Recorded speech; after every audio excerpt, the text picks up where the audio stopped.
हाँ हाँ काना सेठ कमलेश देहाती जी रे वो अपना पर मत ले ले ना सेठ ही रहे।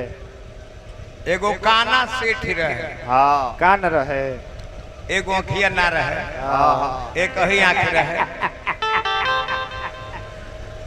सेठनिया बड़ी भगतीन रहे। हाँ आइए जे करनी है चिरैया बाबा हाँ जी अब ना हो खबुआ हमारे गाँव में कथा कहे खातिर गए हाँ हाँ तबरी दान में अपने बजाई इस सुमिरन है करे में दूसरे बजा है अगली तने ओ अगली दानी एकदम अगली दान बजाई एकदम हाँ जी। सुना बजाई। अगली दान में बजाई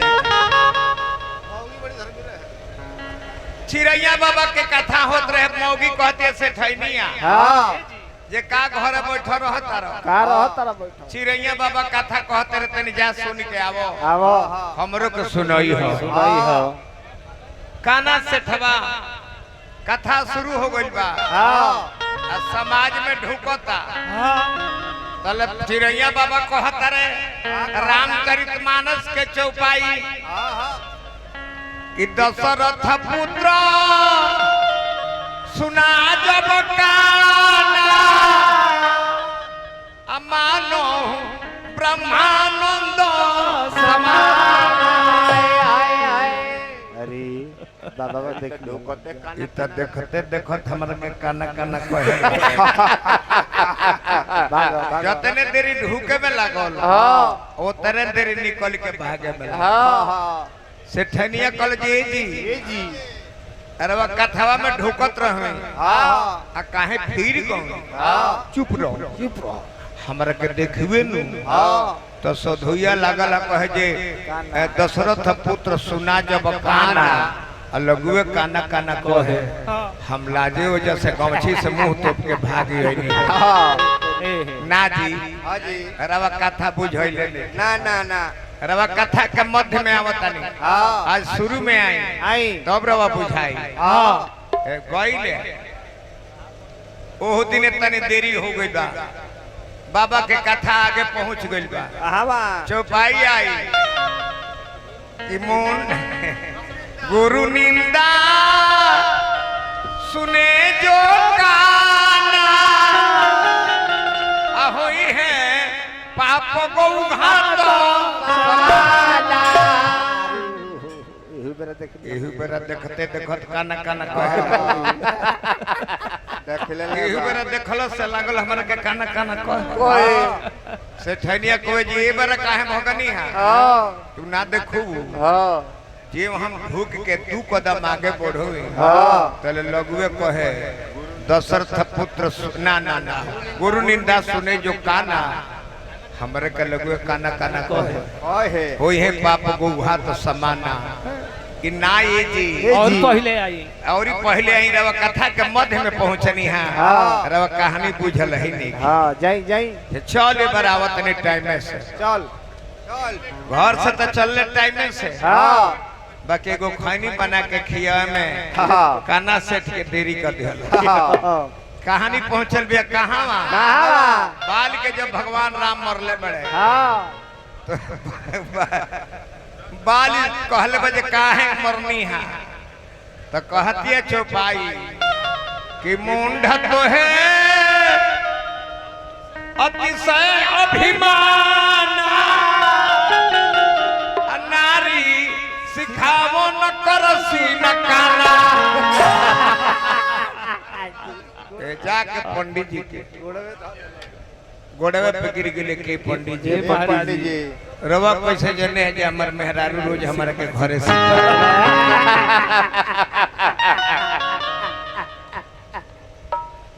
वही हनुमान जी के वंदना करी जा कहो ना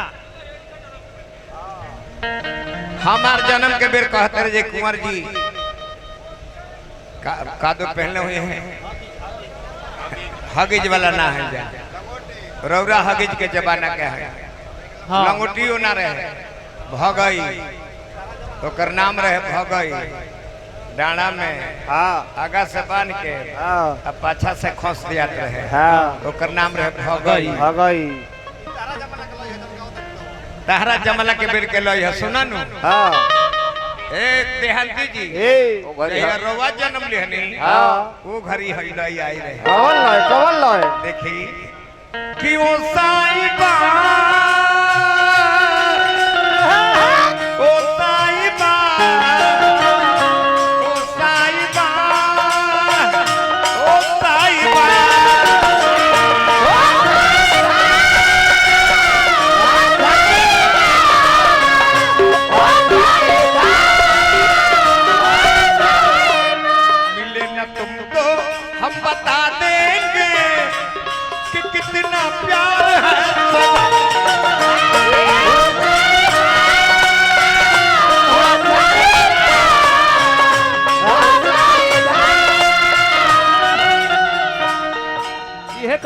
ना ना ना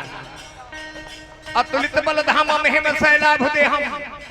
तनुजबल किसान ज्ञानी नाम अग्रगण्यम सकल गुण निधानम वानराणाम भीषम रघुपति प्रिय भक्तम बात जातम जय हनुमान जय हनुमान जय हनुमान जय हनुमान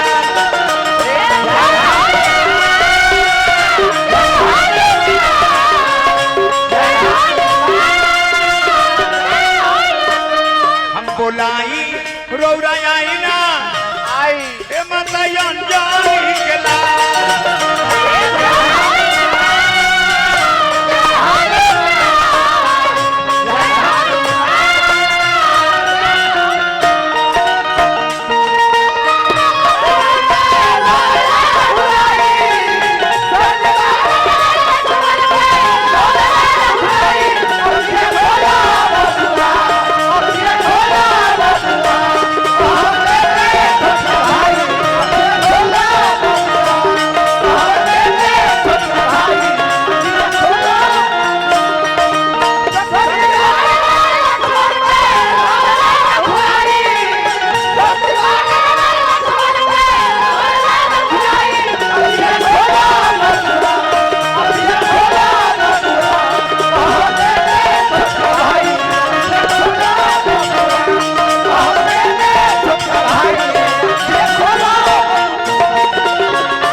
को नहीं जानत है जग में कभी संकट मोचन नाम तिहारो बचपन में नीली गईलो सूरज महाराज के रंग जरा दी हलो रावण रंगबाज के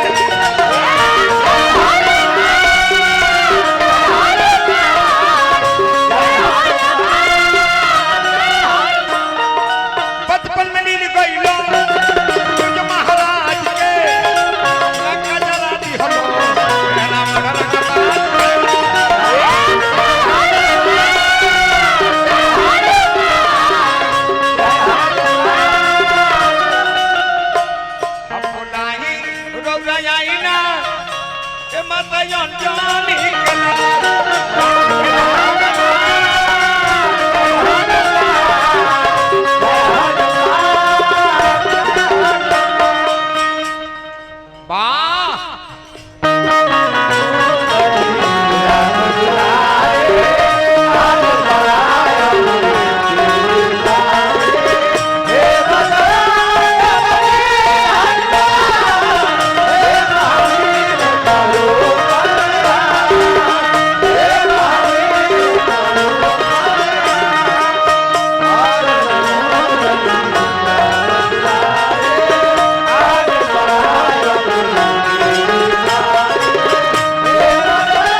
अभी अभी हमरा हमने के पाहुने लागत नहीं रहुआ इससे बार बार पलगी आशीर्वाद के प्रतीक्षा तनी मने बा पवन तने संकट हरणा मंगल मूर्ति रूप राम लखन सीता सहित हृदय बसो सुरभू पवन तने संकट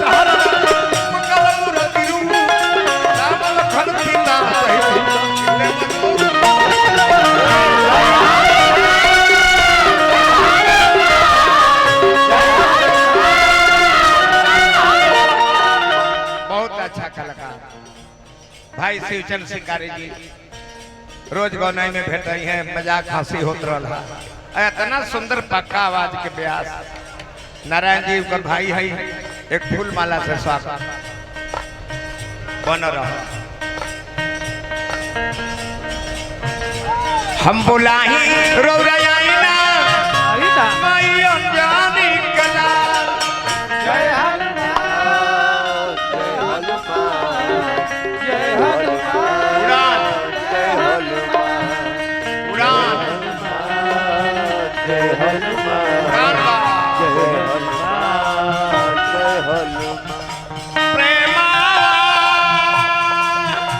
बोली जाए करे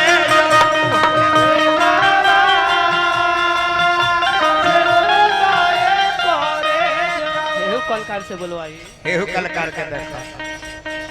कबल कहत रहे अपना लौंडा के बुलवाए के नहीं खे जानते गिरी बाबा के इनकर नाम पायलिया गिरी है लतारा सोझे बता देता है। तू अपना लौंडिया के इनका सोझवा खड़ा करा। हाँ अगर उनका से सुंदर ना हुई है, उनका से सुंदर नहीं है, वो दिन कर कुल बार काट के फेंक देवे जैसे। नचनिया लोग के जाड़ हो जाला। हरि के जन हो पप्पू जी हमारा पप्पू जी बहुत बहुत धन्यवाद राहुल गईबो करेली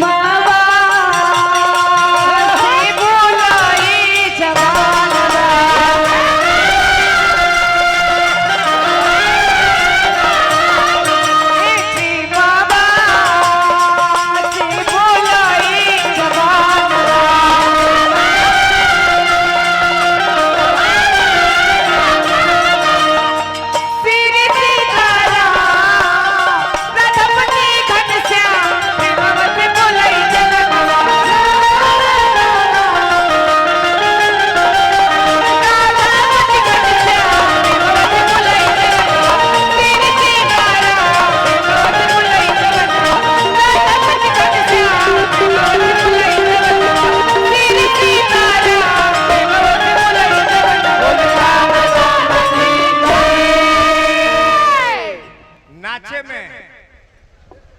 आवाज में, सुंदरता में, कला में, कौशल में अगर इनका के केहू नचनिया दबा दी तो इनकर बार काट के ही बार मुंडन करके भेजबे जैसे। ब्यास हवलो कहतर जे बोलावा अपना लौंडा के त आ गइल बा हमर लौंडा, तू अपना रंडी के बोलावा।